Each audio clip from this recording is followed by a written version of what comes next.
모쪼록 하나님의 은혜가 이 새봄의 계절에 여러분 모두의 가정에 함께 하시기를 주님의 이름으로 축복합니다. 우리가 지금 요셉의 이야기를 살피는 가운데 이제 드디어 요셉이 애굽의 총리가 되는 본문의 말씀을 우리가 보게 됩니다. 바로가 꿈을 꿨죠. 그 꿈을 요셉이 해몽을 해줬을 뿐만 아니라 그 꿈을 그러면 어떻게 대처해야 되는가에 대한 방법까지 얘기를 해줍니다. 그러자 그 이야기를 들은 바로가 오늘 요셉에게 한 말이 있습니다. 우리 한번 38절 말씀을 같이 한번 읽어보겠습니다. 시작. 바로가 그의 신하들에게 이르되 이와 같이 하나님의 영에 감동된 사람을 우리가 어찌 찾을 수 있으리요 하고, 요셉을 어떤 사람으로 봤어요? 하나님의 영에 감동된 사람. 이거를 우리 신학적인 용어로 보면 뭐라고 표현할 수 있죠? 성령 충만한 사람. 사실은 이 원어로 보면 하나님의 영이 그 사람 안에 있다, 이 얘기예요. 그걸 이제 감동됐다라고 말하는데, 바로가 볼 때 요셉은 하나님의 영에 감동된 사람, 오늘 우리로 표현하면 성령 충만한 사람이었다. 오늘 그래서 성령 충만한 사람은 어떤 사람이냐? 어떤 사람이요? 요셉과 같은 사람. 우리는 근데 성령 충만한 사람이라고 그러면 방언은 할 줄 알아야 돼요. 실제로요, 방언을 강조하는 어떤 쪽에서는 방언 못하면 쉬지도 않습니다. 방언을 못하면. 또 방언도 종류가 있어. 수준이. 그래서 방언 못하면 성령과 상관없는, 심지어 나가면 이제 구원까지도 연결짓는 이런 측면이 있는데, 지금 그러면 요셉은 방언했을까요? 아니야. 우리가 성령 충만의 모습을 요셉의 모습을 통해서 다시 한번 우리 되새겨보며, 여러분, 저는 누누이 말씀드리지만 제가 방언을 하고 부정하는 게 아니에요. 여러분들 기도할 때 정말 할 수만 있으면 방언 추천도 드립니다. 그러나 그렇지 않다고 해서 그럼 나는 성령의 사람이 아닌가? 아니라는, 요셉 같은 사람. 요셉 같은 사람은 그러면 어떤 사람이냐? 성령 충만한 사람인데, 우리가 앞에서 보면 요셉이 이제 형들의 모함을 통해서 애굽에 팔려왔어요. 근데 성경에 보면 애굽에 팔려서 이제 보디발의 집에서 그 종살이 할 때마다 요셉을 표현하는 말이 있습니다. 뭐라고 그러냐면 하나님이 요셉과 어떻게 하셨대요? 동행.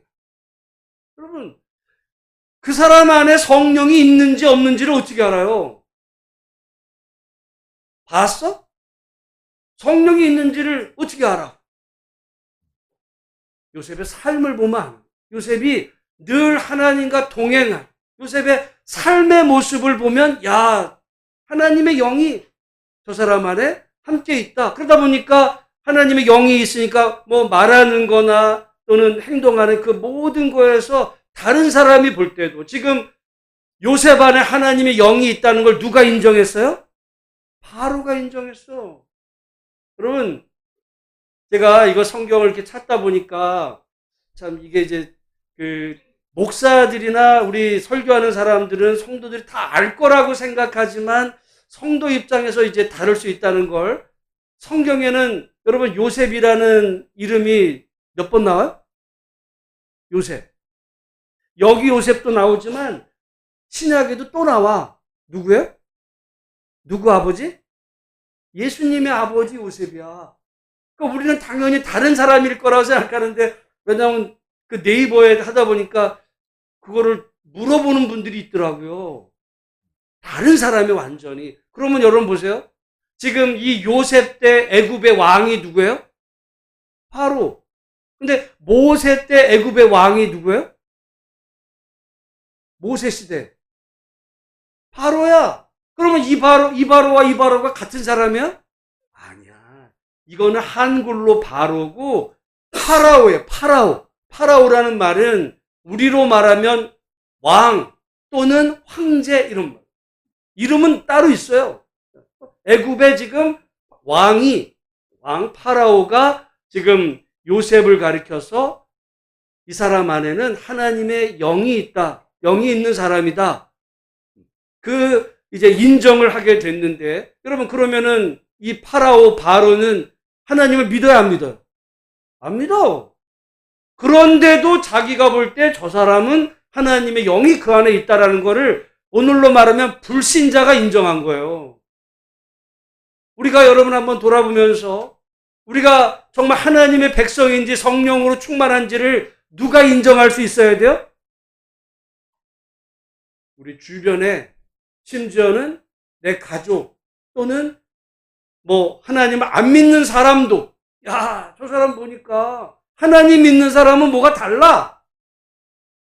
말도 다르지. 맨날 교회 가서 전도 이런 얘기로만이 아니라 요셉은 그런 얘기하기 이전에 삶이 늘 하나님과 동행하는, 보디발의 집에서 늘 하나님과 동행하는 그런 삶의 모습. 여러분, 성령 충만을 단지 기도할 때 뜨거워지고 방언하고 은사 이런 쪽만이 아니고, 오늘 이 요셉의 이 모습 속에서 늘 하나님과 동행하는 삶. 여러분 모처럼 여러분 모두가 정말 하나님과 동행하는 사람, 삶의 모습을 통해 교회 사람만이 아니라 교회를 안 다니는 사람도 여러분을 보고, 야, 저 사람은 뭐가 달라. 그렇게 인정할 수 있는 진정한 성령 충만한 사람이 되시기를 주님의 이름으로 축복합니다. 그러니까 우리가 맨날 교회 다니자 전도 이런 말도 잘 하진 않지만은 삶의 모습이 전혀 하나님의 어떤 이런 배경과 같지 않으면 자기만 성령 충만하다라고 생각할지 몰라도 지금 요셉을 자기가 인정한 게 아니고요. 바로가 인정을 했어요. 성령 충만의 모습. 근데 보면 바로가 이렇게 볼 때도 지금 이 요셉은 잘 나가고 있을 때만이 아니라 정말 억울한 그 모든 시절 동안 늘 하나님과 동행하고 있었습니다. 형들의 그 누명 통해서 보디발의 집에 종으로 왔고, 또 보디발의 아내의 모함 때문에 감옥에서 그 있었던 긴 13년의 세월 동안 나름대로 하나님 중심으로 살려고 그랬어도 요셉은 늘 어려운 그런 그 상황 가운데로 몰렸어요. 다른 말로 하면 하나님 앞에 바르게 살려고 하면 할수록 그에게는 정말 이게 바닥인 줄로 알았더니 지하실이 있고 완전히 낭떠러지로 떨어지는 것 같은 이런 절망적인 상황 속에서도 변함없이 성실하게 자기의 자리를 지킨 사람. 그게 뭐라고요? 그게 성령. 하나님의 영이 그 안에 함께하지 못하면요, 사람이 잘 될 때는 와, 성령 충만한 것 같아 보여. 교회 왔을 때는 내가 성령 충만한 것 같아. 근데 삶에 어려움이 찾아오고 갈수록 힘들어지고 말씀대로 살려고 해도 절망에 빠지게 되면요, 사람이 의기소침해지고 믿음도 흔적도 없이 사라져 버립니다. 제가 엊그제 제 외국에 살고 있는 제 친구, 한때는 목사였어요. 제일 친한 친구였어요. 얘기하다가 하나님을 의심하더라고요. 이해를 해요.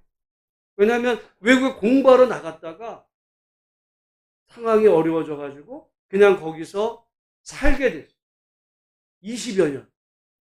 그 얘기하면서 무슨 얘기하냐면, 목회는 이제 접었고 먹고 살기 위해서 이제까지 20여 년 동안 단 한 번도 쉬어본 적이 없고, 내가 어느 나라라고 얘기하면 혹시 이게 이제 방송 타고 들려주면 그럴 것 같아서, 근데 한 번도 여행을 가족끼리 해본 적이 없는, 그러다 보니까 목사이고요, 내가 볼 때는 정말 나랑 제일 가까웠던 친구인데 지금 하나님 의심하죠. 근데 이해했어요. 여러분, 우리가 남이니까 그렇지, 남이니까 아유, 목사가 그럴 리가 있어? 지금 여러분, 요셉도 얼마든지, 게다가 주변에 아무도 없어요. 이방 나라에 지금 가서 억울한 누명 써가지고 그 감옥에 있었을 때, 여러분, 진짜 성령으로 충만하지 않으면 그 안에서 하나님 부인하고 자기 생존을 위해서 정말 요령 피우고 뭐 그런 사람으로 얼마든지 타락해 갔을 가능성도 있는데 요셉은 그때도 한결같이 하나님을 의지하며 믿음으로 살았다. 여러분, 사람이 모든 게 여유롭고 잘 나갈 때는 뭐 고간에서 인심 난다고 잘 되는 것 같아요. 근데 정말 삶의 현실이 쪼들어지고 내가 고난에 찾아오고 문제가 해결될 것 같은 상황이 연속이 돼도 전혀 희망의 어떤 보이지 않을 때 사람은 절망하고 무너집니다. 그게 인간이에요. 그런데 요셉이 안 무너진 그 요셉의 믿음은, 진정한 믿음은 그 감옥에서 그가 신앙을 지켰다는 데 있어요. 그게 성령의 충만함입니다. 무슨 방언하고 뭐 이런 것만이 아니고요. 여러분, 모쪼록 우리들의 인생 속에 뭐 하나님이 복을 주셔서 잘 나가면 좋을 수 있지만, 그러나 기도해도 응답되지 않고 정말 1년이면 또는 2년이면 조만간에 문제가 해결될 것 같아서 그렇게 기도하고 희망 가져도 정말 갈수록 해결의 실마리는 보이지 않는 것 같은 상황 속에서도 끝까지 하나님을 의지하며 믿음으로 살았던 요셉과도 같은 하나님의 영에 감동된 믿음의 사람, 저와 여러분 우리 모두가 다 되시기를 주님의 이름으로 축복합니다. 그는요, 그 감옥에서 이제 모든 일을 할 때도 항상 하나님이 그와 함께 하신다는 것을 그는 알았습니다. 그래서 요셉이 바로의 꿈을 이제 해몽하기에 앞서 우리 16절 말씀 같이 한번 읽어보겠습니다. 16절 시작. 요셉이 바로에게 대답하여 이르되 내가 아니라 하나님께서 바로에게 편안한 대답을 하시리이다. 그랬고, 그러자 이제 25절 같이 한번 읽습니다. 시작. 요셉이 바로에게 아뢰되 바로의 꿈은 하나라. 하나님이 그가 하실 일을 바로에게 보이심이니이다. 또 28절. 내가 바로에게 이르기를 하나님이 그가 하실 일을 바로에게 보이신다 함이 이것이라. 32절. 바로께서 꿈을 2번 겹쳐 꾸신 것은 하나님이 이 일을 정하셨음이라. 하나님이 속히 행하시리니. 여러분, 지금 요셉은요, 말끝마다 지금 꿈 해몽에 어떻게 보면 요셉은 자기 거라고 생각할 수 있어. 하나님이 자기에게 특별한 은혜 주셔가지고 자기 거라고. 저는 이 성령 관계된 은사론에서요, 사람들이 착각하는 게 있어.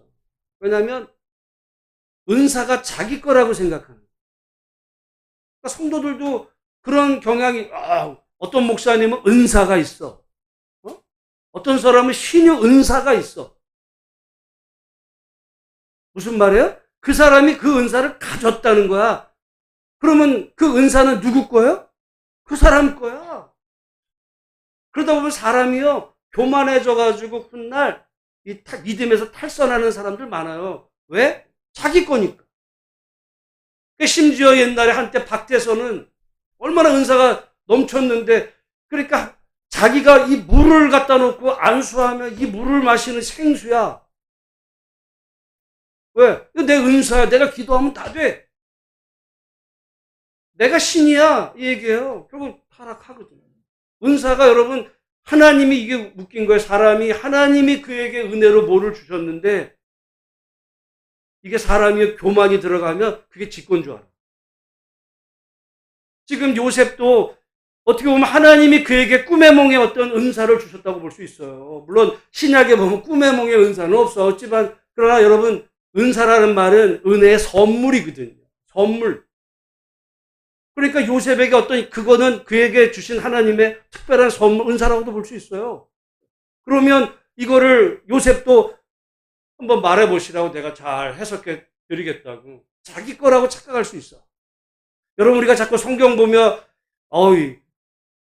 당연할 거라고 생각하지만, 우리가 그 위치 돼보면, 사람은 다 변질합니다.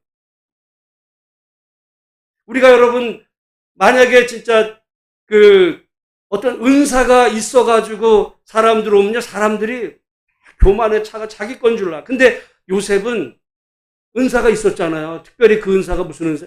이 해몽의 이런 은사. 근데 말끝마다 뭐라 그래요? 하나님이 보여주실 거고 해석도 하나님이 하실 거고. 이게 여러분 쉬운 얘기가 아닙니다. 성령 충만한 사람은 은사의 뭐 정도 수준하고 상관없이 항상 성령 안에서 변함없이 한결같이 자신에게 주신 그 모든 것도 다 하나님의 은혜의 결과라고 정말 솔직하게 고백할 수 있는 바로 그 사람이 진정한 의미의 성령 충만한 사람이라는 것을 기억하는 우리 모두가 다 되시기를 주님의 이름으로 축복합니다. 그럴 때 변질되지 않을 수 있어요. 여러분, 세계 기독교 역사 속에 은혜 받고 은사 받고 변질된 사람들이 얼마나 많은지를 몰라요. 은사 안 받은 사람은 변질도 잘 안 돼. 여러분, 제가 요즘 우리나라 정말 한때 좀 뭐 이렇게 요즘 많이 문제가 된 JMS, 정명석도요, 사람들이 막 추종하게 된 그 초기 멤버들 보면 정명석에게 무슨 은사가 있었다는 거야. 변질돼. 직권주의. 그래가지고는 쇼를 하는 거야. 축구를 해. 몇십만. 그래서 축구 게임을 하면서 정명석이 한 게임에 한 수십 골 넣어요. 왜? 차려고 그러면 다 비켜줘. 그리고 자기가 골이 넣는 거야. 그러면 그게 어느 나라에서 벌어져요? 지금 대한민국에서 벌어져요. 젊은 애들이 그래. 따라 추종해. 지금도. 사람이요, 멀쩡한 것 같아도 이게 한번 뭐가 쓰이면 교만해서 타락하는 사람도 있지만 그걸 또 은사라고 쫓아가는 사람들도 많아요. 성령 충만해, 악령으로 충만하다고 볼 수 있어. 그게 성령과 악령 교만 들어가면 이게 바뀝니다. 모쪼록 요셉은 하나님이 자기에게 은혜 주셨던 그 자기의 이 재능, 은사도 하나님께서 말끝마다 하나님께서 내 건 아니라는 거죠. 맞아요. 어느 순간 하나님이 멈추게 하시면 없는 거. 그걸 인정할 수 있는 사람, 그 사람이 성령 충만. 오직 하나님이 나를 도구로 사용하셔서 정말 축복의 통로로 사용하시는 그런 사람으로 자신을 하나님께 내어드릴 수 있는 믿음의 성도 여러분 다 되시기를 주의 이름으로 축복합니다. 그 마음이 없으면 안 받는 게 나아요. 없는 게 나 차라리. 여러분, 우리는 다 돈을 원하잖아요. 부귀영화. 근데 부귀영화를 어떻게 우리 쉽게 또 얻기를 원해. 그래서 예를 들어 로또에 당첨되면 얼마나 좋겠어라고 생각할 수도 있어요. 로또. 근데 로또 당첨된 사람들은 어떻게 해요? 다 망해. 잘 사용하지 못하면요, 하나님이 주신 걸로 망하는 수가 있어요. 영적으로는 이단으로 가고 사람으로도 망하고. 우리에게 있든 없든 정말 감당할 만한 은혜와 능력, 그리고 정말 늘 성실하게 하나님 앞에서 주신 사명, 하나님 앞에 잘 감당할 수 있는 믿음의 우리 모든 성도들이 다 되시기를 주님의 이름으로 축복합니다. 그걸 바로가 알아봤어요. 그리고는 요셉을 애굽의 총리로 세웁니다. 우리 한번 41절부터 44절까지 한번 읽어보겠습니다. 시작. 바로가 또 요셉에게 이르되 내가 너를 애굽 온 땅의 총리가 되게 하노라 하고 자기의 인장 반지를 빼어 요셉의 손에 끼우고 그에게 세마포 옷을 입히고 금사슬을 목에 걸고 자기에게 있는 버금수레에 그를 태우매 무리가 그의 앞에서 소리 지르기를 엎드리라 하더라. 바로가 그에게 애굽 전국을 총리로 다스리게 하였더라. 바로가 요셉에게 이르되 나는 바로라. 애굽 온 땅에서 네 허락이 없이는 수족을 놀릴 자가 없으리라 하고. 그러니까 지금 요셉 앞에서 수족을 감히 고개도 다 엎드려야 돼요. 그런 자리가 됐는데 여러분 생각을 해보면 아이 뭐 요셉이 그렇게 훌륭하니까 됐겠지. 여러분 그래요? 애굽이라는 나라는 지금 어떤 나라냐면 지금의 미국보다 더한 나라예요. 지금의 미국. 지금 이 시대가 얼마나 그 시대로 보면 과학 문명이 발달했는지, 여러분 어느 나라든 그 무덤을 보면 그 왕의 어떻게 보면 이 권위와 이 세력을 알 수 있어요. 그래서 우리는 일반 평민의 무덤과 왕릉이 다르잖아. 중국의 그 유명한 진시황의 왕릉은 달라요. 근데 애굽에는, 그 이집트에는 왕릉이 하나 있어. 왕릉이 하나 더 여러 개가 있죠. 그게 뭐라 그래? 그걸 피라미드야. 그 크기가 커서가 아니에요. 저걸 어떻게 그 시대에, 이 시대 저걸 어떻게 저걸 졌지? 지금도 사람들이 정말 그 당시에 그 과학에 놀랄 만큼 그 거대한 돌덩이를 그렇게. 그래서 심지어 어떤 사람 저건 저 외계인들이 와가지고 했을 거야. 이렇게 생각할 만큼의 그 과학 문명이 발달했던 데가 지금 이 애굽이에요. 뭐 어디 저 시골에 뭐 이런 조그만 이런 동네 얘기하는 게 아니야, 지금. 여러분, 이 시대보다 조금 지난 다음에 우리 지구의 둘레가 있어요. 지구의 둘레가 약 40만 킬로 정도 되는데, 이집트에서 지금부터 약 2300년 전에 자아 하나 없이 그냥 자아 가지고 이 지구의 둘레를 잰 사람이 있어요. 에라토스파네스라고 이 이집트에서 활동했어. 이집트에서. 그 어떻게 그걸, 여러분 지구가 이거 얼마나 큰지를 어떻게 재? 이 사람이 힌트를 얻은 게 뭐냐면 어느 날 하지 때 어떤 지역에서 이 막대기 그림자의 각도와 그림자의 크기를 잰 거예요. 그리고 자기가 살고 있던 이 알렉산드리아, 이집트거든요. 이 알렉산드리아에서 하지 때 그 막대기의 그림자 각도, 이거 비교한 거예요. 그래가지고 이 지구가 얼마나 할 거라는 거를 계산을 했어요. 여러분, 지금 이집트가 이게 뭐 어디 후진적이 아프리카 같은 나라가 아니야. 최첨단의, 오늘 말하면 최첨단의 그 시대로 보면 과학 문명. 여러분, 우리가 지금 오해하는 게 있어요. 지금은 미국이 문명이 발달했죠. 약 500년 전, 600년 전에 제일 이 지구상에서 과학 문명이 발달했던 데가 어디일 것 같아요? 유럽 아니야. 유럽은 그 시대 거의 야만이었어요. 맨날 전쟁했어. 카톨릭하고 기독교 맨날 전쟁했어요, 유럽이. 그게 이슬람이에요. 그리고 중국이야. 내가 아까 말한 그 친구는 영국에 사는데, 그 얘기하는 거예요. 영국에 그 시대 중국에 도자기가 들어갔어요, 거기에. 깜짝 놀란 거. 이런 게 어떻게, 여러분 도자기 기술이라는 게 이게 대단한 겁니다. 아무나 못 만들어요. 우리나라도 고려 청자, 뭐 조선의 백자, 그래서 일본에서 전쟁 와가지고 누구 잡아가요? 그 사람들 잡아가 이거 하루 만드는 게 이게 과학이야. 그래서 세계 역사는 항상 이게 그 돕니다. 지금이나 미국이지, 이 타고 올라가면 중세 시대로 가면 중국하고 저기 지금 아랍이라는 사람은 이 무슬림이에요. 지금은 맨날 이거 쓰고 칼 들고 사람 죽이기 이런 거 같지. 한때는 그들이 과학이 굉장히 발달했던 그런 시절이 있었어요. 그 넘어서 쭉 로마, 그 앞서 가면 이집트에. 이 시대에 지금 요셉이 지금으로 보면 저기 미국으로 간 거예요.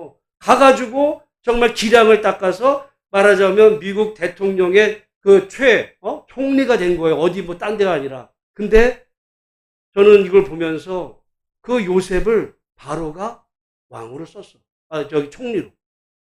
여러분 쉬웠을까? 우리나라에 만약에 총리를 저기 베트남 출신으로 만약에 세운다 그러면 우리 국민들이 가만히 있을 것 같아요?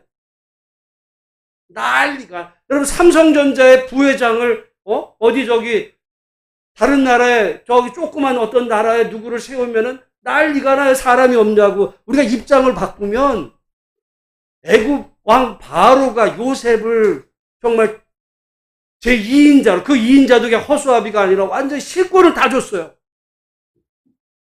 나는 그냥 왕이고 네가 이 나라를 다 통치해. 이 권한을 줬을 때 그 밑에 사람들이 날고 기는 사람들이었다니까. 이 밑에도 다 애굽이라는 나라의 사람들 다 인정을 한 거예요. 그런 거였어요. 그냥 자리 하나 맡은 게 아니라 저는 볼 때 야, 이 요셉을 알아본 바로도 대단하다. 그러면서 이 요셉을 이제 애굽의 총리로 세웠는데 총리로 세우면서 이름도 바꿔줍니다. 45절에 보니까 그가 요셉의 이름을 뭐라고 바꿨대요? 사브낫 바네아. 우리 이름은 잘 모르지만 이 사브낫 바네아라는 이름이 이제 애굽식의 이름인데 그 뜻이 세상의 구주라는 뜻이라는 거예요. 세상의 주인이라는 거예요. 그러니까 다른 사람들이 이번에 총리가 된 사브낫 바네아 할 때마다 우리의 세상의 구주, 세상의 주인, 이렇게 정말 이름에서부터 모든 실권을 다 요셉에게 줬어요. 여러분, 만약에 요셉이 그런 이제 모든 실권을 다 잡으면 뭐부터 할 것 같으세요? 우리 같으면 뭐부터 할까? 우리 같으면 뭐 하겠어요? 나를 이렇게 만들어 놓은 것들. 가만두면 안 되지. 내가 지금 세상의 주인이 됐어. 지금 다 잡아들여. 누구? 자기를 이렇게 넘겼던 저 형이라는 것들 가서 잡아들여. 이럴 수 있어요? 우리 같으면 안 그러겠어요? 우리가 성경 보면서 항상 에이 이렇게 하지만 입장을 바꿔 내가 그 자리 가면 여러분 복수심에 불탈 텐데, 근데 요셉은 그러지가 않고 오히려 이제 대처를 잘 할 뿐만 아니라 뭐라고 그러냐면 51절 같이 한번 읽어보겠습니다. 시작. 요셉이 그의 장남의 이름을 므네세라 하였으니 하나님이 내게 내 모든 고난과 내 아버지의 온 짐 일을 잊어버리게 하셨다 하미요. 뭘 잊었다는 거예요? 잊어버리게 하셨다는 거예요? 하나님이? 내 모든 고난과 내 아버지의 온 집 일을. 그 일이라는 게 뭘까요? 억울하게 당했던 그 형들에게 당했던 그 모든 수모와 그 모든 그것들을 잊어버렸다는, 그거를 잊었다는 거예요. 그걸. 여러분, 그 잊어지겠어요? 안 잊어져, 사람이. 근데 제가 지난주간 이렇게 책을 읽다가 사람에게는요, 이 복수심이 타오르면 누가 제일 먼저 망가지게 해요? 그 사람이에요. 만약에 요셉이 감옥에서 이 복수심으로 타올랐다면, 요셉의 안에 있는 건 성령이 아니라 뭐였겠어요? 복수심이야. 복수심으로 가득 찼는데 무슨 성령이 그 안에 있겠어요? 내가 나가기만 해봐. 이런 거죠. 근데 지금 요셉은 나가기만 한 게 아니라 나와서 총리가 됐네. 총리도 그냥 총리가 아니라 완전히 온 세상을 지금 실세죠. 완전 실세. 그러면은 우리 같으면은 제일 먼저 뭐부터 하겠어요? 저 다 잡아내요. 복수 먼저 하고. 왜? 신형제간도 아니야. 이복인데 그거 못 잡아요? 근데 여러분, 사람은요, 그래서 그 유명한 얘기가 있어요. 사람이 어떤 사람인지를 알아보려면 그 사람에게 권력을 줘. 철학자서부터 아브라함 링컨도 수많은 유명한 사람이 권력을 못 잡았을 때는 이러는 것 같아. 근데 권력을 딱 잡잖아요? 사람이 바뀝니다. 제가 그게 연구 주제예요. 근데 사람의 뇌가 바뀌어 있다. 뇌 구조가. 뇌가 바뀌어요. 진짜로. 그건 연구했어. 그건 과학적으로 증명돼. 사람이 바뀌어. 그래서 여러분, 어떤 사람들 보면 어려울 때는 막 이러는 것 같다가 딱 뭐가 되고 나가지고 완전히 사람 돌변하는 사람들 많아요. 요셉도 얼마든지 그럴 수가 있었죠. 근데 야곱의 총리가 됐는데 어떻게 보면 복수로 불탔던 게 아니라 아들을 낳으면서 자기의 그 억울했던 고난의 모든 시간들을 하나님이 다 잊어버리게.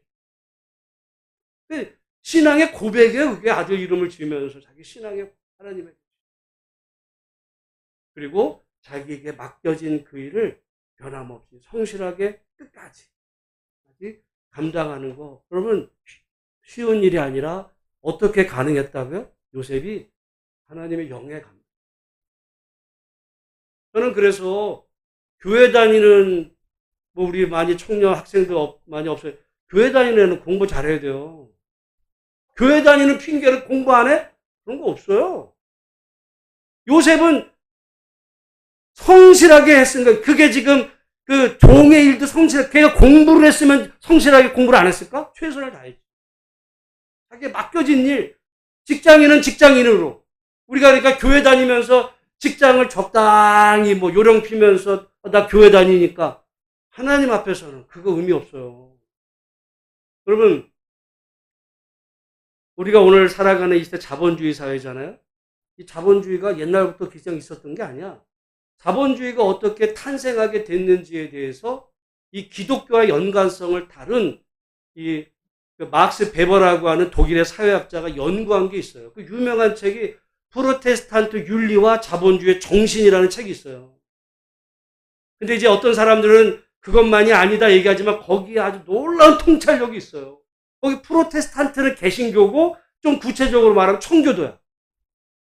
왜 청교도가 자본주의를 탄생하는 그 원리가 됐나? 프로테스탄트 윤리. 왜냐면요. 청교도의 제일 중요한 건 뭐냐면 하나님의 섭리예요. 섭리가 뭐야? 하나님이 모든 것을 다스리십니다. 그리고 예정을 주장해요. 예정. 내가 여러분이 구원받았는지 안 받았는지 어떻게 아세요? 그러니까 어떤 사람들은 방언으로 알아. 이렇게도 얘기한다니까? 아니면 나는 세례를 받았어. 청교도들은 그렇지 않았어요. 뭐라고 그랬냐면, 하나님의 예정. 창세전에 그리스도 안에서 하나님이 나를 택하셨다. 그 사람들이 택하셨는지 안 했는지 어떻게 알아? 그때 청교도들이 말하는 게 그거예요. 여기서 이제 자본주의가 나와. 뭐냐면 이 사람들이 하나님이 나를 창세전에 택하셨다는 걸 믿고 내 삶의 현장에서 하나님의 뜻 가운데 최선을 다해 살아. 사업을 하는 사람은 사업을 정직하게, 공부하는 사람은 열심히, 이러면서 이제 자기의 삶의 현장에서 최선을 다하는 거예요. 그러다 보니까 뭐가 생겨요? 자본이 생겨요. 여러분, 중세에는요, 진짜 중세에는 황금 보기를 돌같이 여겼어요. 그래서 가만히 보세요. 중세 영향을 많이 받고 있는 카톨릭은 지금도 가난을 찬양해요. 가난을. 근데 우리 개신교는 예수 믿고 복 받으세요. 이게 약간 타락도 있지만 개신교는 약간 이 성공을 쉽게 세운다고. 이게 잘못된 게 아니라 그 뿌리로 가면 그렇다니까요. 하나님의 예정을 믿고 내 삶의 현장에서 최선을 다해 살아. 네가. 그러면 거기서 자본이 생기고 이제 그걸로 너가 하나님의 구원을 받았다는 걸 네 삶을 통해 증거해. 증인이야. 그러니까 이 기독교인들은요, 성공한 사람을 시켜 올리는 거야. 그게 그 배경으로 있어요. 근데 이게 너무 나가다 보니까 이게 이제 그래서 나중에는 그냥 교회 다니면 다 부자 돼야 되는 것 같이 이렇게 됐지만 그 출발은 거기서 됐어요. 요셉은 하나님 안에서 자기가 최선을 다했어요. 그 결과 지금 애굽의 총리가 됐는데 복수한 것이 아니고 자신의 맡겨진 일을 끝까지 잘 감당했다. 그리고 어떻게 보면 복수심으로 먼저 무너질 수 있었는데 복수하지 않아. 그렇다고 용서하지 않았습니다. 여러분, 용서라는 게 앞으로 요셉의 이야기는 용서 이야기가 나오는데 보세요. 이 사람이 있고 이 사람이 있어. 이 사람이 이 사람을 때렸어요. 가령. 이 사람을 때렸는데, 우리 뭐라고 그랬냐면, 야, 여기 잘못했다 그래. 그래서 이 때린 애가 얘 보고, 아, 잘못했어. 툭 치면, 야, 잘못했어. 미안해. 그럼 용서가 된 거예요, 안 된 거예요? 여기서 이상한 얘기가 생깁니다. 우리는, 야, 잘못했다. 그러니까, 나 잘못했어. 야, 미안해. 그럼 이제 얘는 말하기도 힘들었는데 내가 했어. 내가 너한테 잘못했다 그랬잖아. 용서된 게 아니에요. 용서는 언제 된 거냐면, 일단 피해를 본 피해자 해야 돼. 피해자가 내가 용서할게. 그러니까 사과하는 사람의 그 사과를 이 사람이 받아주고. 그러니까 가해자는 언제까지 잘못했다고 그래야 돼? 피해를 본 사람이 내가 용서할게. 그때까지 하는 거예요. 그래서 우리 여러분 기독교인도 이것 우리가 잘 봐야 됩니다. 우리는 그러니까 어떤 갈등이 벌어지고 그 사이는 풀질 않으면서 내가 하나님께 기도했으니까 다 용서받았어. 이래요 또. 아니에요. 잘못한 게 있으면 자기가 피해를 준 사람한테 그 사람의 마음이 풀릴 때까지 용서를 구하는 거예요. 그러다가 그 사람이 그 마음이 풀려서 용서를 받아들일 때 그때 이제 용서가 된 거고 그 다음에 이제 화해가 되는 거예요. 지금 그게 얼마나 어려운지 그게 되는 그 용서가 되는 게 애굽의 총리되는 것보다 더 어려워.